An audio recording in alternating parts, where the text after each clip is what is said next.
guys? It's your friendly neighborhood mall ninja, and today I wanted to address one of the main topics that's being thrown around in the gun community right now and on the legislative level as well.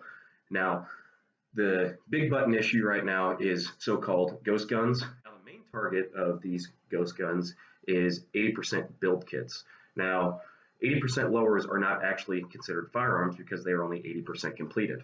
And so, since they are not actually a firearm, it does not have to go through an FFL dealer, and it does not require the standard background checks and purchase requirements that normally go into what a functional firearm is. Since it's 80%, it does not count as a firearm. It is just a piece of polymer that you can get shipped directly to your house, and there's nothing illegal about that. Then, once you get that in, you finish it out, make your own weapon for your personal use, and then you can use it. It's totally legal. It always has been legal in this country ever since it was founded. Now, those of you that might not be familiar, this is a fully completed lower assembly for an AR-15. Now, as you can see, it's got its stock here, it's got the grip, and then it has this piece right here, which all of this attaches to. This would be where your upper receiver for an AR-15 would attach. This is the only portion of this gun that is considered the firearm. Now, when you get an 80% kit sent to you, you do not have any of this attached. There's no trigger. There's no fire control group on the inside. And this cavity that is inside the actual lower itself does not exist.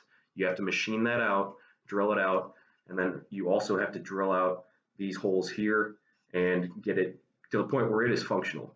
So that's kind of the basics of what they are, what they look like. Again, this one's fully completed. It's got all this stuff in here, and it can be assembled. This has to go through an FFL dealer. This is where you would fill out your 4473.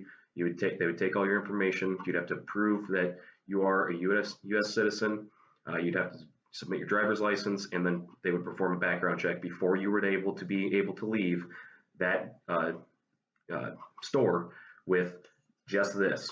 If I wanted to buy the stock, I could do that. If I wanted to buy the grip, I could do that. This trigger, I could do that. I could do everything. I could even buy this without a background check. This part right here, because this is not considered a firearm. This is part of the gun. This is the firearm. So now that we got that out of the way,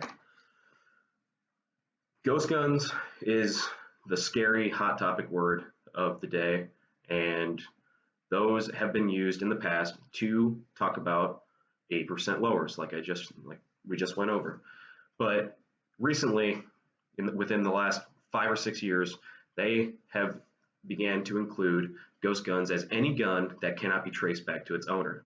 Now, the problem with this is that most guns used in crimes cannot be traced back to the person who committed the crime. The reason for this is that the serial number only identifies that weapon to the original purchaser. So if the gun was bought by someone else and then say it was stolen and then used in a crime, it would only be able to be traced back to the person that originally purchased that weapon. The other thing that is an issue is that ghost guns also have began to include guns that have the serial number scraped off of it. Because it is untraceable, they call them ghost guns. Now, those can be guns that were stolen, acquired illegally, bought on the black market, any of those things. And if you scrape the serial number off and therefore it is untraceable, that is now considered a ghost gun. So they want you to believe that these at-home build kits are the problem, and that is what is leading to this rise in all these crimes. But what they're not telling you is that the majority of these crimes are done with weapons that have had the serial number scraped off, that they just lump into the category of ghost gun. They want to scare you into thinking that people out there building their own weapons for their own personal use, for their own personal protection, exercising their Second Amendment rights are the problem, when in fact it's criminals who are acquiring guns illegally and scraping serial numbers off of them. I would also like to point out that anyone who thinks that this is just like a Lego at-home build kit, you get this 80% receiver and you can have it turned into a fully functional firearm in as little as 30 minutes, is simply just not true. I mean, it does take a fair amount of skill and machining in order to get these things functional and operating correctly. So the thought that there are criminals out there that are just buying these Lego gun kits and putting them together to then go and shoot places up is just blatantly false. Your everyday criminal is obtaining weapons like I described earlier. They're not building their own firearms in their garage.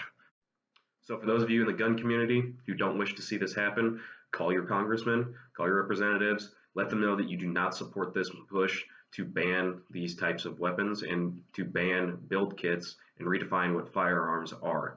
The ATF cannot pass laws, they can only enforce laws. It's Congress's job to pass laws. So get a hold of your congressman, let them know that you do not support this, and remember, an armed society is a polite society.